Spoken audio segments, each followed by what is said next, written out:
నా వందనాలు. మరి నా సాక్ష్యం ఏంటంటే పోయిన నెలలో అనుకుంటా మేము ప్రార్థన పెట్టాము. చాలా అంటే చాలా భారంతో కూడిన ప్రార్థన అది.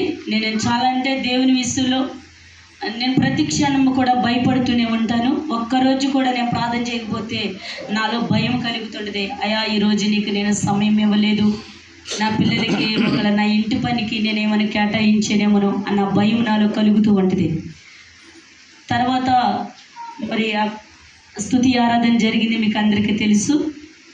దైవజనులు వేరే సాటికి ప్రార్థనకి వెళ్తూ ఇక్కడికి వస్తాం జరిగింది.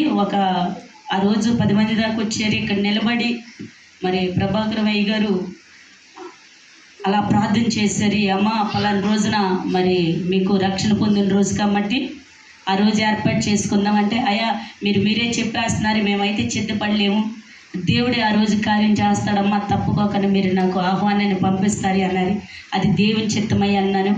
అలాగే మరి మా కుటుంబంలో ఎంతగానో మేమంతా కుటుంబకులుగా అనుక్షణం కలుసుకుని ఉంటాం. ఏ బై గారికి మరి ప్రత్యేకమైన వందనాలు. ఇక్కడ కూడిన నాయకులందరికీ కూడా ఆయన కూడా వచ్చి మరలా అమ్మ ఏమైంది అన్నప్పుడు, లేదయ్యా ఇంకా దేవుని చిత్తం అయితే చెప్తాం ముందు మీకు అన్నాను. అలాగే అయ్యగారు కూడా నన్ను అడిగారు, పిల్లలు అన్నారు ఆగస్టు 18 ఇంకా మా అమ్మ పుట్టినరోజు వస్తుంది అన్నారు. నేనైతే నిజంగా ఈ కార్యం జరగదు, నా చిత్తం కాదు, మొన్నే ఇది చాలా భారీగా జరిగింది ప్రభు, ఇది ఎలా సాధ్యమో అనుకున్నాను. పిల్లలు అన్నారు నిజంగానే మేము ఎప్పుడు క్రిస్మస్ జనవరి ఏ పండుగ చేయము, ఈ రక్షణ పొందిన దినమ రోజున చాలా అంటే చాలా ఆర్భటంగా ఉంటారు పిల్లలందరూ కూడా. ఎంతగానంటే ఇది వారు పుట్టినరోజు కంటే మిక్కులుగా దీన్ని భావిస్తారనమాట. ఎందుకంటే రక్షణ పొందటం అంటే నేను బాప్టిజం తీసుకుంటాం కాదండి. నాతో దేవుడు ఇదే తారీఖున 12:30 గంటలకి నన్ను పేరు పెట్టి పిలిచాడండి. దాని గురించి నేను జ్ఞాపకం చేసుకుంటున్నాను. నేను ప్రార్థన చేశాను, ప్రభువా నా దగ్గర అయితే ఏమీ లేదు, మరి ఇది ఎలా సాధ్యమో అన్నానే. ప్రతిరోజు నేను 6 గంటలకు ప్రార్థన చేస్తాను, నాకు అలవాటు. ప్రార్థన చేస్తుంటే ఒక వ్యక్తిని దేవుడు చూపిస్తున్నాడు, ఈ భారం అంతా ఆ వ్యక్తి మోస్తాడు అని చెప్తున్నాడు. ఎలా సాధ్యం ఇది? ఆ వ్యక్తి ఎవరు అన్నప్పుడు నాకు ఆ వ్యక్తి కనబడ్డారు.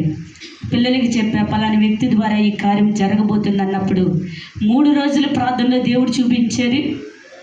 గురించి ఆదివారం నాకు ఫోన్ చేసి, అమ్మగారు మీకు ఆగస్టు 18వ తారీఖు ఉంది కదా, మరి ఏమన్నా ఏర్పాటు ఉందా అన్నారు. లేదయ్యా ఏమి చేస్తా, నా పరిస్థితి ఏమి లేదు, నేను ఆగిపోతున్నాను. అదే అది బాగా సెలబ్రేట్, మీకు అది చాలా అంటే చాలా బంధుమిత్రులు వస్తారు కాబట్టి ఆగేది లేదు, ఆ లిస్ట్ నాకు పంపించండి, నేను స్పాన్సర్ చేయాలనుకుంటున్నాను. నేను చాలా దుఃఖం వచ్చింది నాకు. అనాదిగా ఉన్న నన్ను లేపిన దేవుడికి నేను ఒకటే మాట అన్న పిల్లలతో, నన్ను పిలిచిన వాడు నమ్మదగిన వాడు. గట్టిగా దేవుడు చప్పట్లు కొడుతూ దేవనామని, నన్ను పిలిచిన వాడు నమ్మదగిన వాడు, ఆయన తప్పకి కార్యాలు చేస్తాడని నేను చెప్పినప్పుడు నిజంగాండి ఆయన ఆ మాట చెప్తుందని నేను వస్తున్నానంటే, వద్దు మీరు అలసిపోయి ఉంటారు, మీ అల్లుడి గారిని పంపించండి, నేను అన్నీ ఇచ్చి పంపిస్తాంటే మరి మా అల్లుడు వెళ్తాం జరిగింది. సమస్తం కూడా ఆ డిమార్ట్కి తీసుకెళ్ళుకొని ఆటో మీద వేసి కూలర్ కూడా వేసి మా ఇంటికి పంపించారు. హల్లెలూయా. ఈరోజు ఆయన రాలేదు, ఆయన మీకు పరిచయం చేద్దామంటే ఈ మందిరంకి అంతా స్పాన్సర్ ఆయనే, ఆ ఏసీ ఇచ్చింది కూడా ఆయనే, ఈ మోగే బాక్సులు 2 ఇచ్చింది కూడా ఆయనే. గట్టిగా చప్పట్లు కొట్టాడు. మనిషి లేకపోయినా దేవుని నామానికి మహిమ కలుగును గాక. ఎందుకంటే మనం కొంచెం ఇస్తేనే నేను ఏదో ఇచ్చాను గొప్పలు చెప్పుకుంటాం. కానీ ఆయన ఒకే మాట అన్నాడు, యవనస్తుడేనండి, నేను ఈ ప్రాణి విడిసే వరకే పేదవారికి కొన్ని 100 చర్చిలు కట్టి నేను చనిపోవాలి అమ్మగారు అన్నాడు. నాకు చాలా ఆశ్చర్యం అనిపించింది. ఎందుకంటే ఆయన చేసే కార్యాలు కంటికి కనపడవు, చెవుకి కనపడవు, హృదయానికి కాదండి. కొంతవరకు వచ్చినాయి, ఇంకా కొంత లేదు.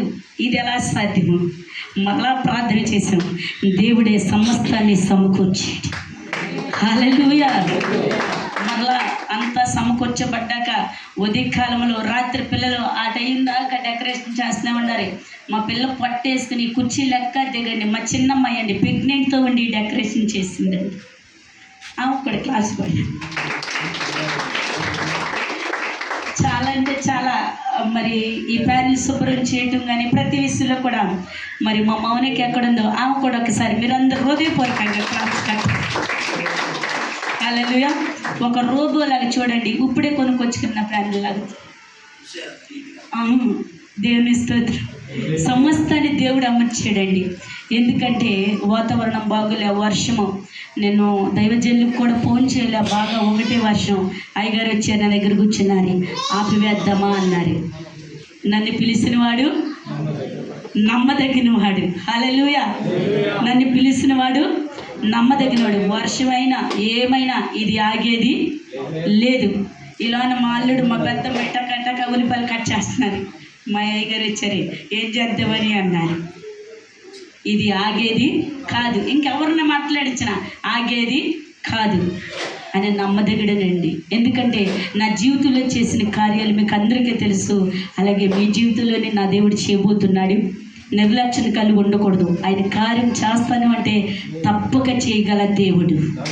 హల్లెలూయా. ఆయన తప్పక చేయగల దేవుడు అండి. ఆయన ఇడిచిపెట్టే దేవుడు కాదండి. ఎందుకంటే చాలా దూర ప్రాంగణాలు దేశాలు పరిచర్య చేస్తున్న దైవజనులు మేము ఫోన్ చేసినా సరే అనుక్షణం కూడా మా ఇంట్లో ప్రతి ఫంక్షన్ కూడా మరి దైవజనులే ముందుంటారండి. దేవుని స్తోత్రం. హల్లెలూయా.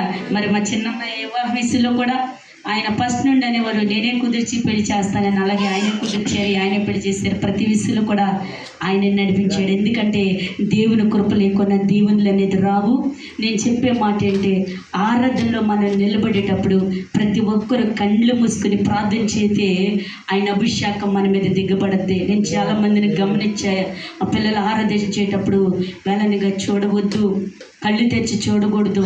ఎందుకంటే మన దేవుని వాక్యము ఆయన మరబలు తెలిసి కూడా అలా కళ్ళు తెరిచి చూసేవారు ఉన్నారు. దయచేసి అలా వద్దు, రిక్వెస్ట్ చేసుకుంటున్నాను. ఆరాధన చేసేటప్పుడు ఆది అపస్తుల మీద దిగిన అగ్ని మంట మన మీద దిగబడును గాక. హల్లెలూయా. ఆశ్చర్యమైన కార్యాలు ఆయన చేయగలవాడు, మహిమ చూపించగలవాడు. కాబట్టి నా దేవుడు నా జీవితంలో ఎన్నో కార్యాలు చేశాడు. ఈరోజు ఎలా కూర్చున్నామంటే ఈ కార్యం జరిగిందంటే సమస్తం ఒక వ్యక్తి ద్వారాగేనండి. దేవుని స్తోత్రం. హల్లెలూయా. ఎవరు స్పాన్సర్ కదండి, ఒకే వ్యక్తిని దేవుడు చూపించాడు. ఆ వ్యక్తి ఈరోజు దీనికి జరిగే ప్రతి ఒక్కటి కూడా ఆయనే స్పాన్సర్ అండి. దేవుని స్తోత్రం. ఆయన నమ్మదగిన వాడు, ఆశీర్వదించగలవాడు. మరి ఈ చిన్న సాక్ష్యం దేవుడు ఆశీర్వదించి దీవించబడుదురు గాక. ఇక్కడున్న ప్రతి దైవజనులకు కూడా నా ప్రత్యేకమైన వందనాలు. నేను ఒక పల్లవి శరణం పాడాలని ఆశపడుతున్నాను. హల్లెలూయా. హల్లెలూయా. ఒక పల్లవి శరణం పాడాలనుకుంటున్నాను. అందరూ ఉజ్జీవముగా చప్పట్లు కొడుతూ దేవుని నామాన్ని మహిమపరిచి